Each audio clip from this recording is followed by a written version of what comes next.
નમસ્કાર મિત્રો, આજે આપણે મળ્યા છે એક નવા મજેદાર વિડીયો સાથે. જી હા મિત્રો, આજે આપણે આવી ચૂક્યા છે કારેલીની વાડીમાં. તો આજના આ વિડીયોમાં આપણે જાણીશું કે કારેલીની ખેતી કઈ રીતે થાય છે તથા કારેલીથી શું શું ફાયદા થાય છે તેના વિશે આજે આપણે માહિતી મેળવીશું. તો તમે આ વિડીયો પૂરેપૂરું જોવાનું ના ભૂલતા. જોઈ શકો છો વિડીયોમાં કારેલીના વાડીનો આ માંડવો વાંસના લાકડા દ્વારા ઊભો કરવામાં આવ્યો છે. તેમાં તાર તથા દોરીનો પણ ઉપયોગ કરવામાં આવે છે, જેના કારણે ઉપર સુધી વહેલા પહોંચી શકે અને કારેલાનું વજન આ માંડવો વેઠી શકે. તો ચલો મિત્રો, આપણે આ કારેલાના વાડીમાં પ્રવેશ કરીશું. મિત્રો, તમે અહીં જોઈ શકો છો કે વાંસ દ્વારા આ માંડવો ઊભો કરવામાં આવ્યો છે. એમાં દોરીનો તથા તમે જોઈ શકો છો આ તારનો પણ ઉપયોગ કરવામાં આવે છે, જેથી કરીને આ માંડવાની મજબૂતાઈ રહે.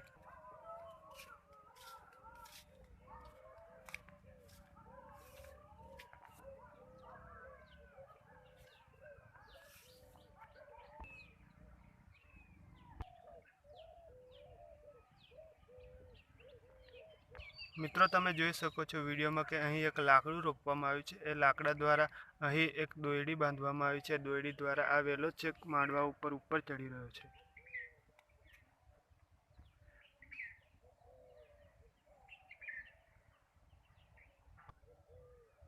મિત્રો, હવે આપણે જાણીશું કે કારેલાની ખેતી કેવી રીતે થાય છે અને કારેલા ખાવાથી શું શું ફાયદા થાય છે તેની આજે આપણે માહિતી મેળવીશું.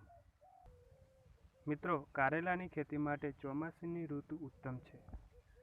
ચોમાસાની ઋતુમાં ખેડૂતો કારેલાની ખેતી કરીને લાખો રૂપિયાની કમાણી કરી શકે છે. એકવાર આ પાકનું વાવેતર કર્યા પછી સતત 3 મહિના સુધી ભારે ઉપજ મળે છે. કારેલાના પાકના વાવેતર માટે ફેબ્રુઆરી, માર્ચ અને જૂનથી જુલાઈ સુધીના મહિનાઓ ખૂબ જ નફાકારક હોય છે. કારેલાની ખેતી માટે સૌપ્રથમ રોટાવેટર અથવા કલ્ટિવેટર વડે જમીનને યોગ્ય રીતે ખેડી નીંદણ દૂર કરવામાં આવે છે. કારેલાનું વરસાદી મોસમમાં પણ વાવેતર કરી શકાય છે. ખેતરમાં બગડેલા ગાયના છાણનો ઉપયોગ જૈવિક ખાતર તરીકે કરી શકાય. કારેલાના વેલાને તમે વેલા ઉપર ચઢાવી અથવા તો જમીન ઉપર તેના વેલા ફેલાવીને આ ખેતી કરી શકો છો. પરંતુ તમે આ વાંસનો માંડવો કરી અને ખેતી કરશો તો તેમાં સારો એવો ફાયદો રહેશે. ખેડૂતોની આવક વધારવા માટે સરકાર તેમને રવિ અને ખરીફના મુખ્ય પાકો ઉપરાંત શાકભાજી અને ફળોની ખેતી પર ભાર આપી રહી છે. મિત્રો, તમે કારેલાનો ખેતી જાન્યુઆરી, ફેબ્રુઆરી મહિનામાં અથવા તો જૂન, જુલાઈ મહિનામાં તમે આ પાક કરી શકો છો. જો મિત્રો, આપણે કારેલાના ફાયદાની વાત કરીએ તો કારેલા પેટમાં જમા થયેલી અશુદ્ધિઓ દૂર કરે છે, ડાયાબિટીસને નિયંત્રિત કરે છે, રોગ પ્રતિકારક શક્તિને મજબૂત બનાવે છે, યકૃતને સ્વસ્થ બનાવે છે અને વજનમાં ઘટાડવામાં મદદ કરે છે અને લોહીને પણ સાફ કરે છે.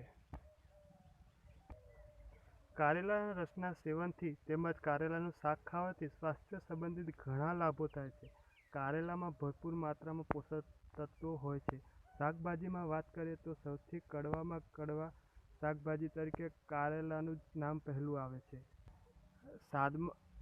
સ્વાદમાં કડવું લાગતું કારેલું ભલે ગમે તેટલું કડવું હોય, પરંતુ તેના ફાયદા અને ગુણ અનેક છે.